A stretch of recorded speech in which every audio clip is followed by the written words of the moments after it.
예, 오늘은 주인공이 우리 청소년부 우리 학생들이에요. 조금 이렇게 금요예배에 우리 함께 참석하는 거 미리 알았더라면 조금 더 이렇게 우리 특송도 하고 그랬으면 더 좋았을 것을 좀 아쉬움은 조금 있지만 이렇게 예쁜 얼굴들, 멋진 얼굴들이 오니까 너무 좋네요. 예. 주인공인데 사이드에 계시면 안 될 것 같은데, 그렇죠? 주인공은 어디 계셔야 되죠? 예, 가운데 앞자리로 오셔야 될 것 같은데요. 예, 한번 앞으로 오는 동안 박수 한번 뜨겁게 부탁드리겠습니다.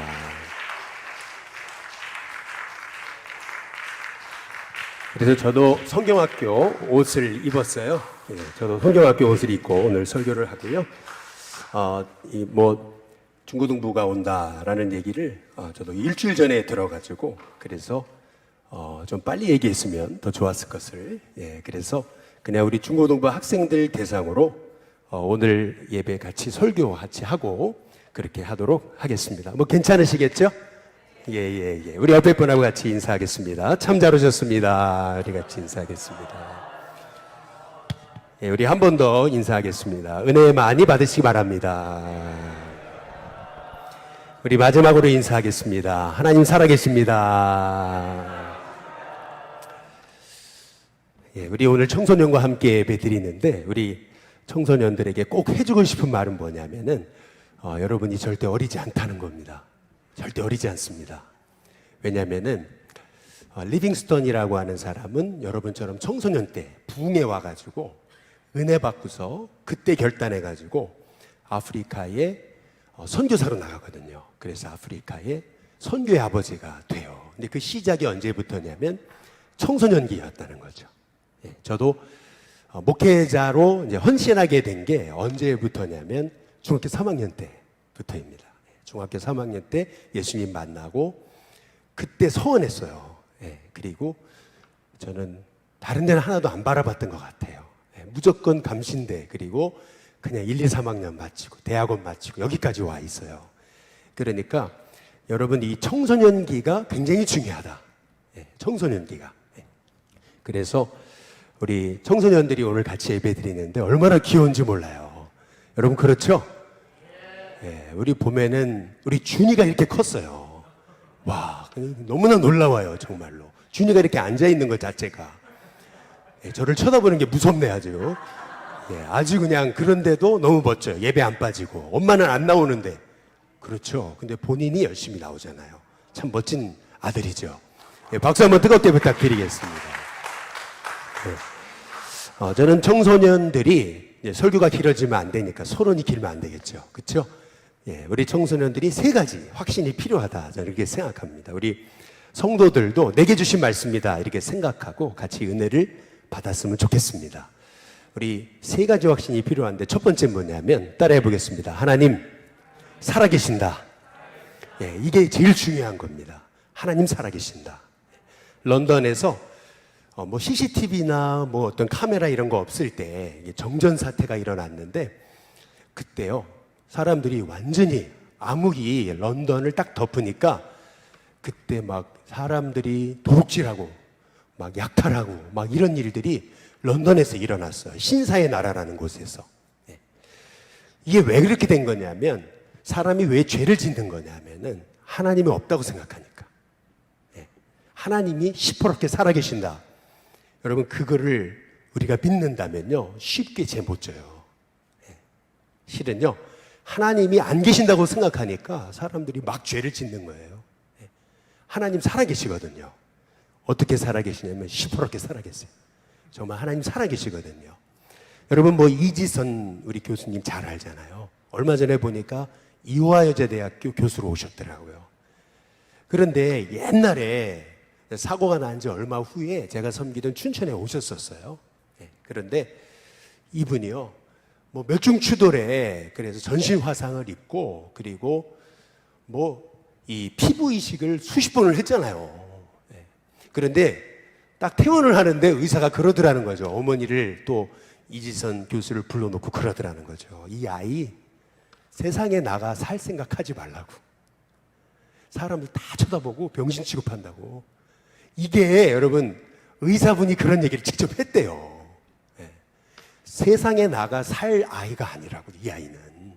예, 그렇게 된 거예요. 너무 그냥 얼굴이 그렇게 돼버리고 그러니까. 예. 그런데 그런 세상의 시선을 뛰어넘고, 그리고 그 한동대학교 교수를 거쳐서 지금 이화여자대학교 교수로 있는데, 얼마 전에 TV에 나온 거 보니까 막 영어로 강의하더만요. 영어로 다 강의해버리더라고요. 미국에서요, 아주 명문대학을 나왔습니다. 예.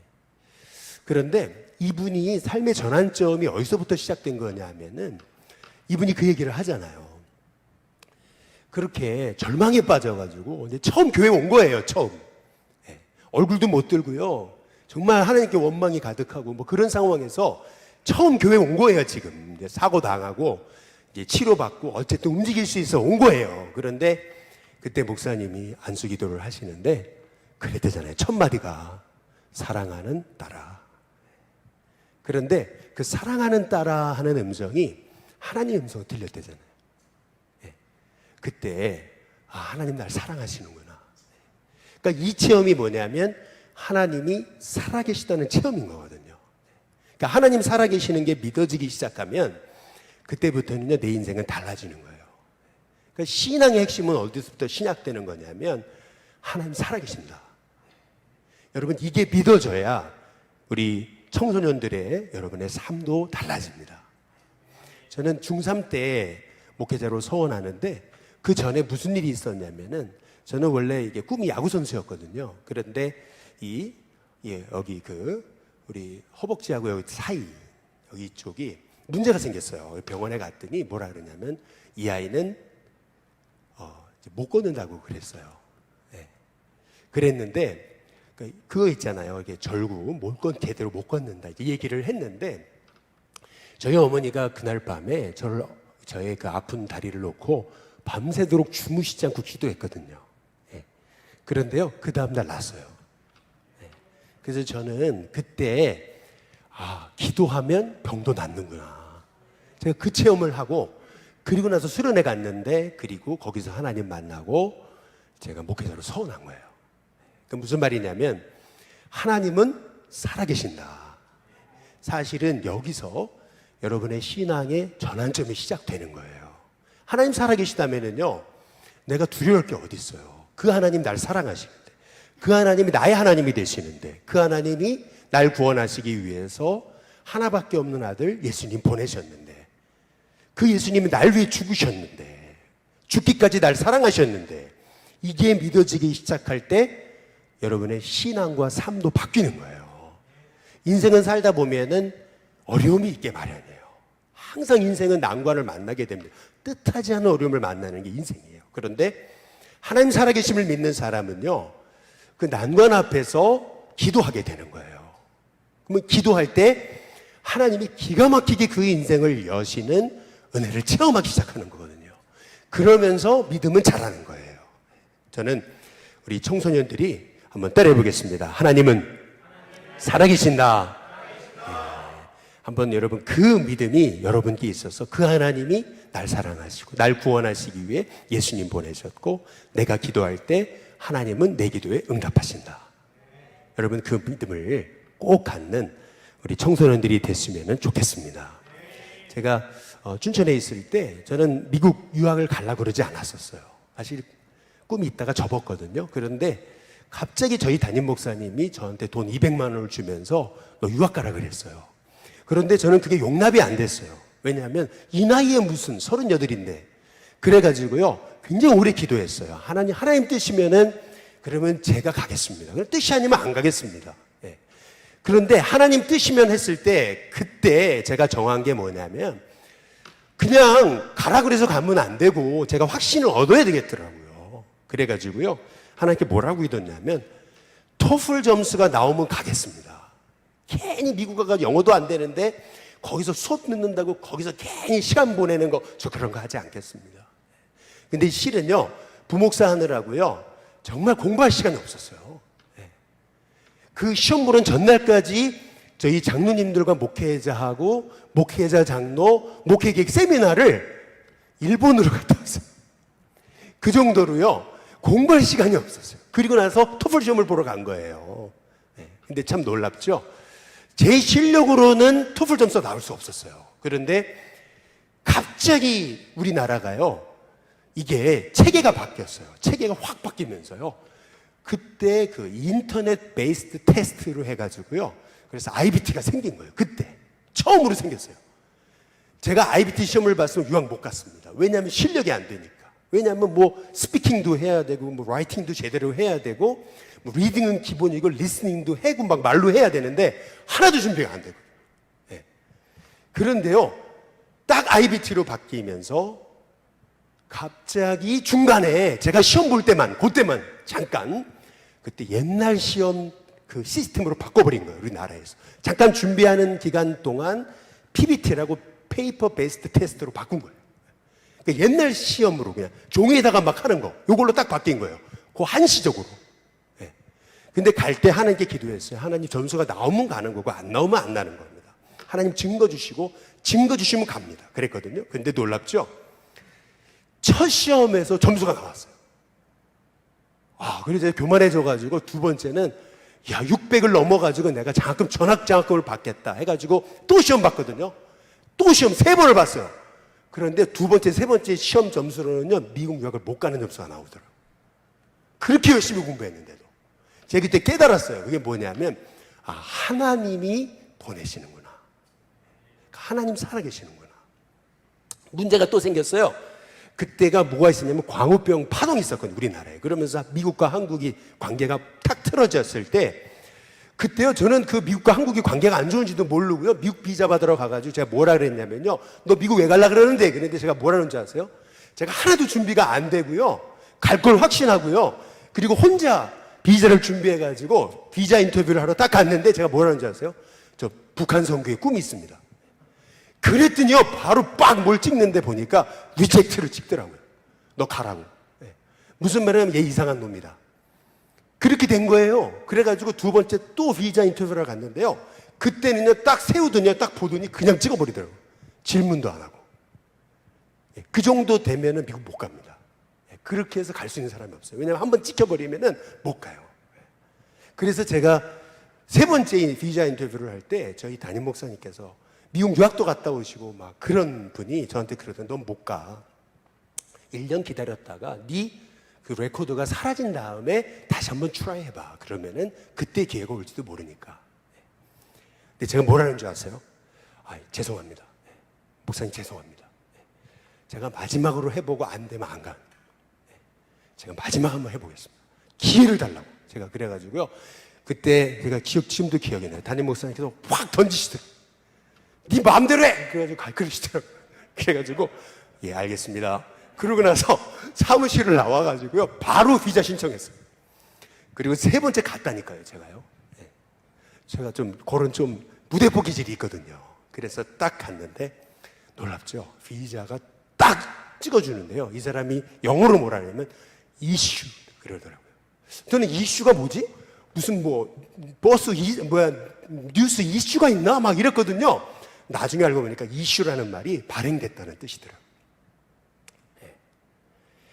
여러분, 저는 이런 사건들을 생각해 볼 때 하나님 살아계신다. 여러분, 하나님 살아계신다. 한번 따라해 보겠습니다. 하나님 살아계신다. 하나님이 날 사랑하시고 날 택하셔서 하나님이 예를 들어 미국으로 보내시는 계획이 있다면 하나님이 하시는 거죠. 우리가요, 하나님 살아계신다, 이 믿음이 얼마나 중요한지 몰라요. 여기서부터 신앙이 출발하는 거예요. 이 우주에, 이 지구상에 여러분 별들이 몇 개인지 제가 말씀드렸잖아요. 사막의 모래, 바다의 모래를 다 합친 거에 곱하기 10이래잖아요. 사막의 모래가 얼마나 많습니까? 바다의 모래가 얼마나 많은지 셀 수가 없어요. 근데 그 모래를 다 합친 수에 곱하기 10을 해야 이 우주상에 있는 모든 별들의 숫자를 셀 수 있다잖아요. 이 말의 의미가 뭐예요? 하나님은요, 이 우주 만물을 창조하신 분이세요. 여러분, 그 하나님이 시퍼렇게 살아계신데 하나님이 안 계시다고요? 아니에요. 여기 볼펜도 누가 만들었잖아요. 그러니까 여기 있잖아요. 하물며 여러분도요, 어쩌다가 우연히 태어난 인생이 아니고요, 하나님이 계획이 있으셔서 여러분을 여기에 보내신 줄로 믿습니다. 나를 하나님 보내셨다. 하나님 살아계신 날 구원하셨고 그분이 나를 하나님의 자녀 삼으셨다. 그분이 나와 함께 하신다. 내가 기도하면 하나님 들으신다. 내 삶에 어떤 역경이 있어도 하나님은 나를 기가 막히게 도우신다. 그게 하나님의 뜻이 맞다면 하나님은 내 삶을 위해서 모든 시간표를 바꾸신다. 여러분, 그 믿음을 가지고 살아갈 때 우리 청소년들이 이제 인생의 어떤 어려움을 만나도 승리하는 우리 청소년들이 되게 될 줄로 믿습니다. 두 번째로 우리 청소년들에게 필요한 것, 첫 번째, 하나님 살아계신다. 두 번째, 확신이 필요한 게 뭐냐면 한번 따라해 보겠습니다. 천국은 있다. 네, 천국은 있어요. 천국이 있으면 못 있겠어요? 지옥도 있겠죠. 저는 초등학교 1학년, 2학년 때요, 저는 병원에 살았습니다. 네, 저는 매일 악몽을 꿨습니다. 저는요, 귀신과 싸웠습니다. 저는 초등학교 1학년 아이들이 영적으로 굉장히 맑다라는 걸 알고 있어요. 왜냐하면 저는요, 매일 그냥 악몽과 싸우고 귀신과 싸웠어요. 매일 막, 밤마다 막 그렇게 저는 싸웠었어요. 제가. 제 기억에 확실히. 병원에서 그렇게 머리에다 이렇게 링거를 이마에다 옛날엔 꽂았었어요. 그래서 링거에다 이마 꽂고 그렇게 있었어요. 그런데요, 그때 지금 생각해 보면 여러분, 귀신이 있고 영적인 세력이 있어요. 그러면 인간이요, 영적인 존재라는 거잖아요. 영적인 세력이 있어요. 그러면 여러분 잘 생각해보면 천국, 지옥 있습니다. 사람이요, 이 땅에 살다 끝나는 게 아니에요. 이 땅에 살다 끝난다고 생각하니까 사람들이요, 돈에 집착하는 거예요. 왜 여기만 바라보니까. 여러분, 천국이 있고 지옥이 있다고 믿는다면요, 우리는 전도하지 않을 수 없어요. 왜 전도를 안 하는 거냐면 천국이 있다고 믿지 않으니까. 실은요, 천국이 있다고 믿는다면 전도하게 돼 있어요. 왜요? 내 자녀가 지옥 가게 생겼는데요, 근데 그 아이들을 지옥 가게 내버려둬요? 안 되는 거죠. 천국이 있다고 믿는다면요, 전도하게 돼 있는 거예요. 근데 우리는요, 우리의 신앙생활은요, 너무 요새는 세상, 현세만 있어요. 실은 그렇지 않아요. 영적인 세계가 있습니다. 여러분, 그 세계적인 종교학자, 종교학에서 현대의 종교학의 아버지라고 불리는 엘리아데라는 사람이 있어요. 근데 그 사람이요, 세계 종교를 어떻게 구분했냐면은 자연 종교와 역사 종교로 나눴어요. 좀 어려운 말이죠. 네. 자연 종교란 뭐냐면요, 모든 종교가 자연에서 시작된 거예요. 뭐 불교, 뭐 무속 종교, 뭐 힌두교, 다 이게 자연 종교라 그래요. 제가 하는 얘기가 아니고 그 종교학자가 얘기하는 거예요. 그런데 이 자연 종교의 특징은 뭐냐면요, 자연이 그렇잖아요. 봄, 여름, 가을, 겨울. 그렇죠? 돌고 도는 거잖아요. 계속 돌잖아요. 거기에서 윤회 사상이 나오는 거고요, 계속 돌고 도는 거예요. 그러니까요, 실은요, 불교가 천국, 지옥을 얘기하는 건 다 거짓말이에요. 사실은요, 돌고 도는데 어떻게 천국, 지옥이 있습니까? 다시 태어났다 전생이 있고 환생이 있고, 그런데 어떻게 천국, 지옥이 있는 거예요? 없어요, 원래는요. 원래 불교는 천국, 지옥이 없는 거예요. 그리고 자연 종교의 특징은 뭐냐면요, 계속 돌고 돌아요. 그렇죠? 계속 반복이에요. 과거에 일어났던 일이 또 일어나는 거예요. 계속 반복됩니다. 그렇죠? 그게 환생이고 그런 거예요. 그런데 역사 종교는 뭐냐면요, 시작이 있으면 끝이 있다는 거예요. 자연에서 신앙이 출발한 게 아니에요. 자연을 숭배하지 않아요. 역사 종교는 뭐냐면요, 하나님 계시다는 거예요. 하나님이 이 우주 만물을 시작하셨어요. 그렇기 때문에 시작이 있고요, 끝이 있는 거예요. 역사라는 게 뭐냐면 시작이 있으면 끝이 있는 거예요. 반복되는 것처럼 보여도요, 역사는 끝을 향해 가는 거예요. 그게 유일한 종교, 그것이 기독교인 거예요. 그러니까 무슨 말이냐면은 우리는요, 자꾸 속으면 안 돼요. 자꾸 자연 종교, 거기에 속으면 안 돼요. 이 역사를 주관하시는 하나님은요, 시작하게 하셨으면 끝이 있는 거예요. 반드시 시작이 있으면요, 마지막 심판이 있는 거예요. 반드시 하나님의 죄의 결산이 있는 거예요. 여러분, 그게 기독교 신앙인 거죠. 기독교 신앙의 핵심은 뭐냐면요, 결국 가는 이 땅이 전부가 아니라는 거예요. 기독교 신앙의 핵심이 뭐냐면 하늘이 전부라는 거예요. 그래서 예수님이 이 땅에 오셔서 사역을 시작하실 때 하셨던 첫 마디가 뭐냐면 회개하라, 천국이 가까웠다는 겁니다. 그리고 예수님이 십자가에 죽으실 때도 마지막 남기신 말씀이 뭐냐면 내가 나와 함께 천국에 있으리라, 낙원에 있으리라. 이게 무슨 말이냐면 예수님께는 천국이 그냥 저 멀리 있는 관념의 세계가 아닌 거예요. 생각에만 있는 게 아니에요. 천국은 실제인 거예요. 그래서 누가복음 16장에 보시면은 예수님이 천국 비유를 드시거든요. 근데 거기 보면은 부자 그리고 거지 나사로 얘기가 나와요. 근데 거기에 천국은 어떤 것이냐면은 이렇게 얘기해요. 아브라함의 품이라고 그래요. 품. 비유예요, 이건요. 다시 말하면 품이 뭐예요? 아이가 엄마 품에 딱 들어가니까 우리 시연이가 엄마 품에 잠들었잖아요. 그거 얼마나 좋은 거예요. 그렇죠? 이게 천국이에요. 그런데 지옥은 어떤 것이냐면 거기 세 가지 특징이 나와요. 첫 번째는 뭐냐면요. 지옥은요. 이 부자가요. 내 혀 끝에 물 한 방울이라도 내게 이렇게 적셔줘가지고 이 갈증을 사라지게 해달라고 그러거든요. 이 말의 의미가 뭐냐면요. 이 비유, 이거는 천국, 지옥 비유예요. 이 말이 뭘 의미하는 거냐면 이것은요. 지옥이란 어떤 곳이냐면 영원한 갈증이 있는 곳을 얘기하는 거예요. 영원한 갈증. 그런데 우리가 착각하지 말아야 되는 건 내가 죽으면 끝이에요? 아니에요. 성경이 뭐라고 얘기하냐면 둘째 사망을 얘기해요. 둘째 사망이란 뭐냐면요. 이 땅에 죽죠. 그리고 저 하늘에서 지옥의 그 죄로 인해 심판받아 지옥에 떨어진 두 번째 죽는 거예요. 근데 죽는 게 아니야. 영원히 영원 살아있어요. 그래서요, 그 영이요, 결국 영원히 고통받는 거예요. 그게 지옥인 거예요. 성경에서 말하는 거는. 예. 그래서요, 거기서 얘기하는 게 뭐냐면 불꽃 가운데 괴로워한다 그랬는데 이게 뭘 의미하냐면 여러분 한번 몸이 띄워본 적 있어요? 불에? 얼마나 괴롭습니까? 근데 그 괴로움이 평생 영원히 지속되는 곳, 그것이 지옥이라고 예수님 얘기하고 있는 거예요. 근데 더 이 지옥이 안타까운 건 뭐냐면은 이 부자와 이 나사로 사이에 구렁텅이가 있는데 이 부자, 지옥에 간 부자는요 나사로를 계속 보고 있어요. 뭘 보고 있냐면 나사로가 얼마나 평안을 누리고 있는 걸 보고 있어요. 사람이요 남이 잘 되는 거 계속 보는 거 어려운 거거든요. 그런데 자기는 고통받고 있는데 나사로는 천국에서 평안을 누리고 있거든요. 그걸 계속 보고 있어요. 여러분 그게 지옥의 고통인 거예요. 그 굉장히 큰 고통인 거죠. 여러분 성경이 얘기하고 있는 것은 뭐냐면요 분명히 천국이 있다 지옥이 있다는 거예요. 우리가 이걸 잊어버렸어요. 그래서 이 신앙을 다시 회복해야 된다는 거죠. 그래서 얼마 전에 우리 어른들이 아버지의 마음이라는 영화를 보러 갔는데요. 여기 황태환 씨라고 하준파파라고 불리는 황태환 씨가 그런 얘기를 하더라고요. 자기는 컴패션에 자기 가족만 한 130명을 후원한대요. 근데 이 얘기가 뭘 의미하는 거냐? 3만 원을 후원을 하면은요 거의 400만 원 매달 후원하고 있다는 얘기고요. 그리고 만약에 5만 원짜리를 후원하고 있다면은요 한 달에요 여러분 600만 원이 넘는 돈을 후원하고 있다는 거예요. 매달. 여러분 돈 있어가지고 이렇게 하는 거 아니에요. 뭐 유명인이니까 돈 있으니까 후원하지 그거 아니에요. 그분이 거기서 하는 얘기가 둘째 아들이 죽었거든요. 그런데 천국에서 내가 다시 만날 날을 소망한대잖아요. 천국에 대한 확신이 있으니까 이 땅의 것에 연연하지 않는 거예요. 하나님 주신 축복을 남과 나누고 복음을 모르는 사람을 위해 그 물질을 흘려보내는 거예요. 그러니까 무슨 말이냐면 결국에는 우리에게 이 천국 신앙이 있느냐, 정말 이 땅은 하나님이 내게 잠깐 살다가 여기에서 사명 감당하고 주님 부르시는 날 가도록 하나님이 나를 이 땅에 보내신 곳인가, 영원히 살 곳인가, 여러분 요거에 대한 분별이 정확히 필요한 거죠.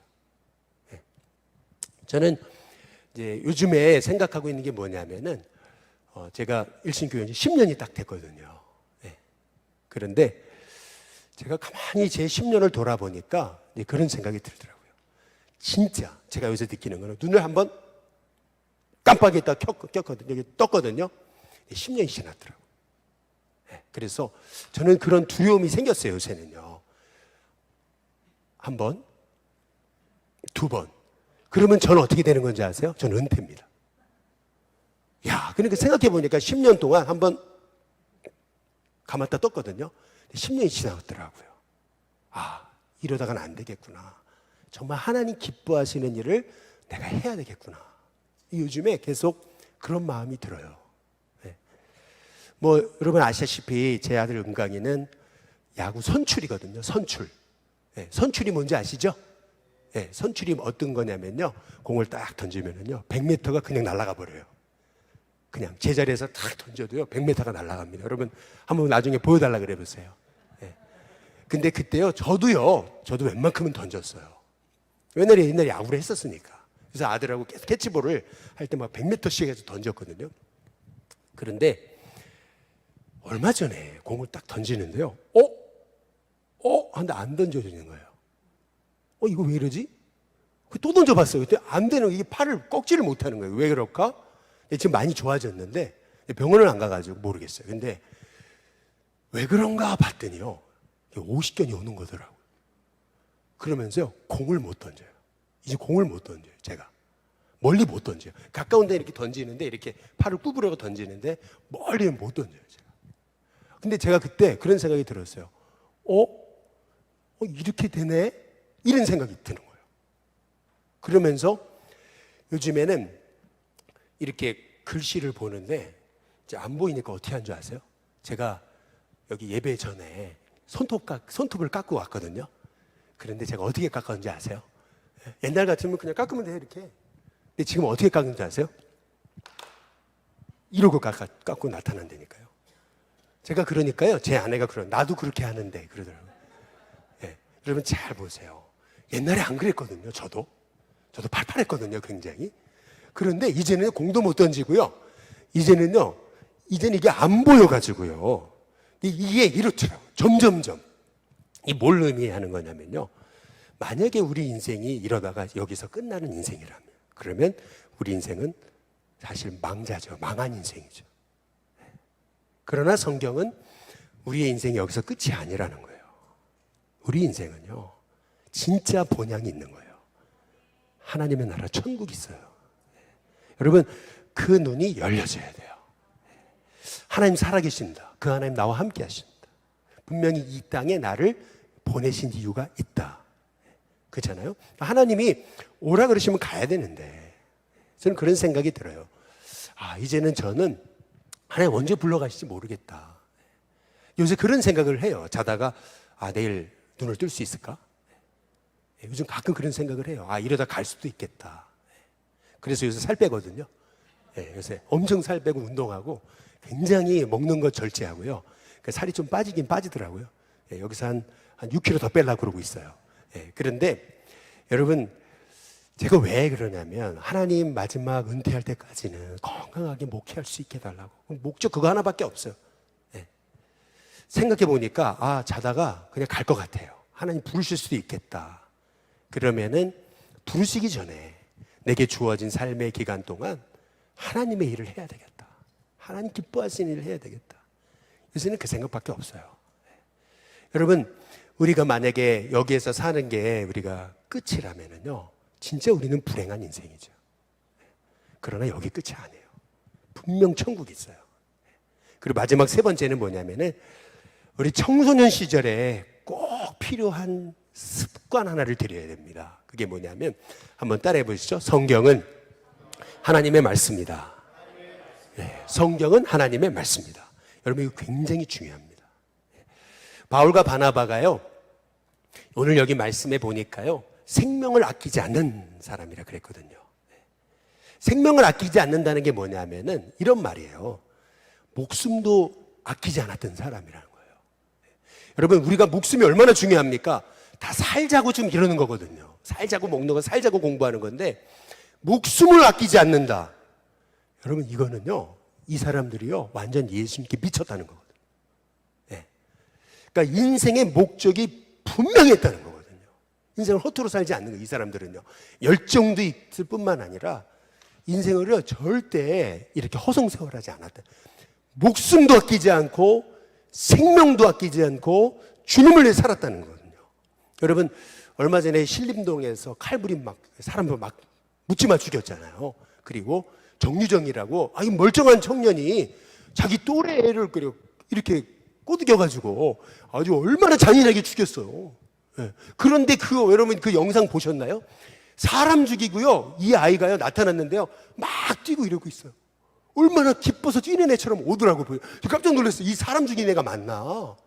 사람 죽이고 그 영상이 찍혔는데 막 기뻐가지고 뛰는, 이게 사람 죽인 모습이 아니라는 거예요. 그래서 제가 그걸 보고서 요즘에 왜 이런 일들이 생기지를 자세히 그 기사를 보니까요, 하는 공통점이 있어요. 이 신림동 그리고 정유정, 이 사건의 공통점은 뭐냐면 이 두 사람은요, 인생의 목적의식이 없던 거예요.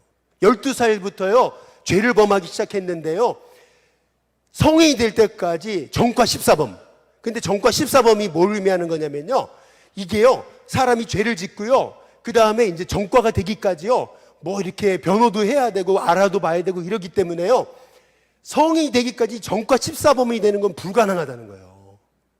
이게요. 근데 14범이 됐다는 얘기는 뭘 의미하냐면요, 밥만 먹고 죄를 졌다는 얘기예요.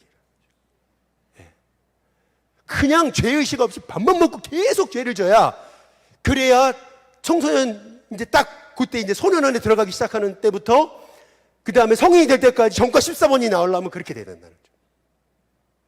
그런데 왜 이렇게 됐는가? 목적의식이 없는 거예요. 인생의 목적의식. 왜 살아야 되는가? 네. 여러분 여기 잘 보세요. 바울과 바나바는요, 예수님 만나고 딱 목적의식이 생긴 거예요. 정말 내 이 땅 사는 거 주님 부르시면 가야 되는데, 그러면 이 땅에 사는 동안 이 예수님 전하면서 살아야 되겠다. 완전 거기에 목숨을 건 거잖아요.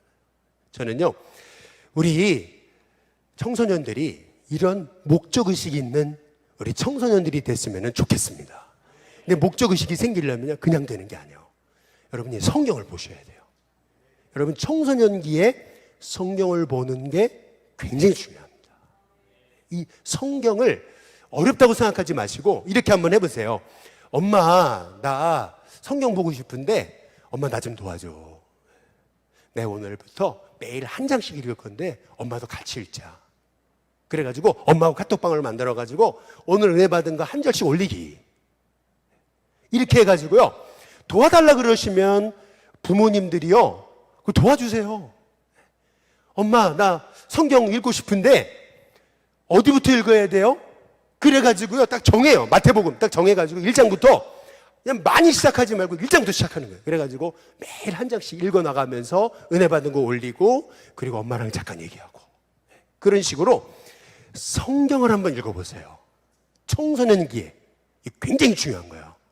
왜 이런 얘기를 드리냐면, 노르웨이라는 나라가 200년 전에는요, 문맹률이 97%였어요.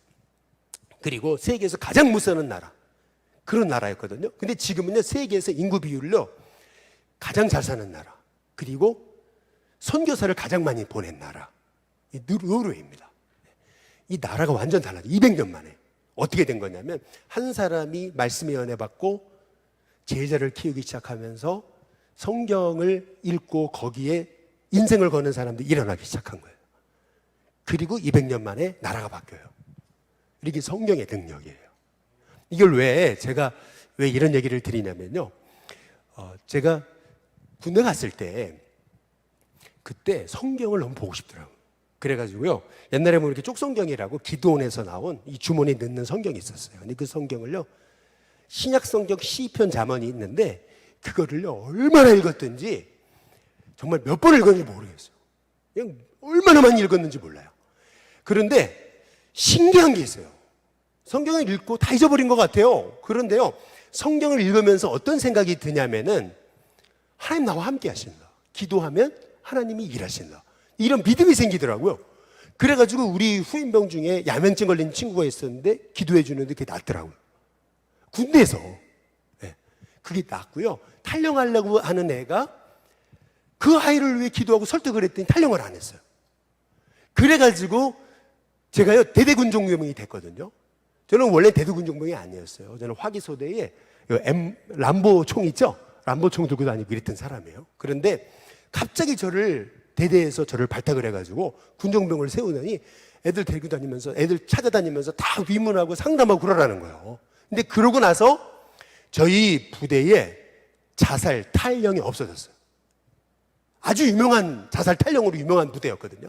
7사단에 8년대 4대대 7사단.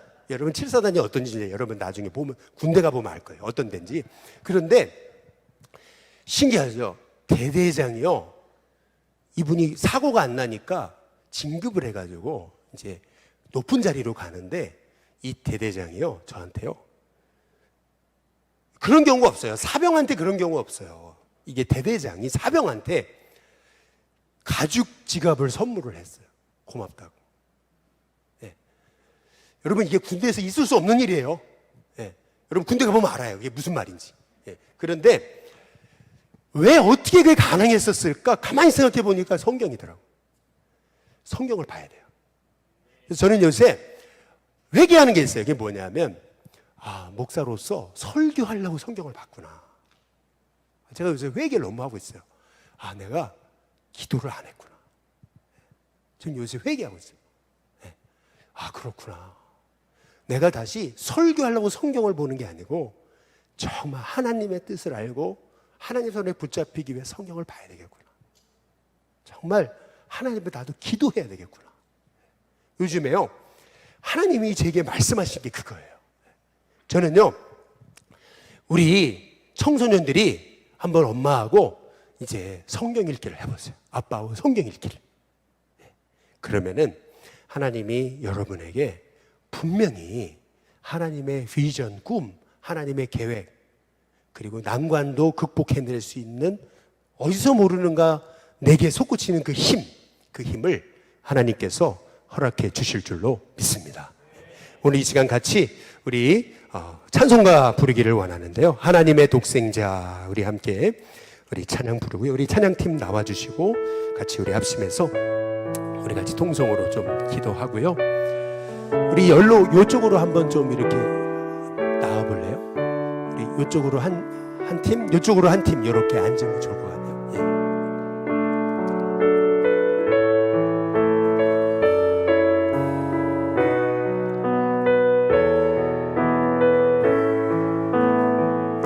아니, 그렇게 하면 안 되고 빠르게 쳐야 되는데. 하나